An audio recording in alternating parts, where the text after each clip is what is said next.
বাবা আমারও পছন্দ করে নাই।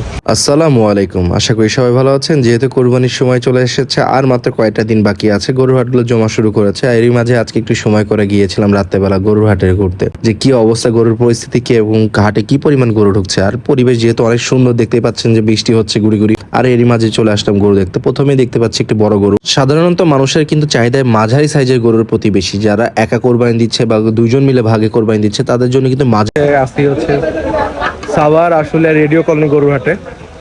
এই মুহূর্তে আজকে হচ্ছে রবিবার, আসছি জাস্ট দেখতে। আর গরু অলমোস্ট ঢুকতেছে, আরো গরু ঢুকা বাকি আছে। আমরা হচ্ছে নাকি এই হাটেরই ব্লগ নিয়ে আসবো খুব শীঘ্রই আপনাদের। জাস্ট আজকে ডেমো, এখনো সব জায়গায় ফাঁকা আছে, কারণ হচ্ছে নাকি এখনো প্রপারলি সব গরু ঢুকে নাই। সো গরু ঢুকা পর্যন্ত ওয়েট করতেছি, যে দেখি আগামীকালকে থেকে গরুর হাট একদম প্রপারলি শুরু হবে। আর বৃষ্টি পড়তেছে, আপনারা দেখতেই পাচ্ছেন। দেখে যাই। মাশাআল্লাহ, গরুর সাইজ মাশাআল্লাহ বিশাল বড়,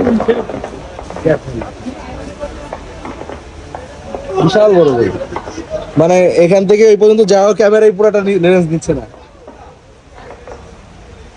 কাকা, গরু কোথাকার? গরু রাজবাড়ি। রাজবাড়ি কোথায়? রাজবাড়ি কালুখালী। কালুখালী। কত যাচ্ছেন? 3,60,000। 3,60,000। কবে আসছেন আপনারা? আমরা আসছিলাম শনিবারে।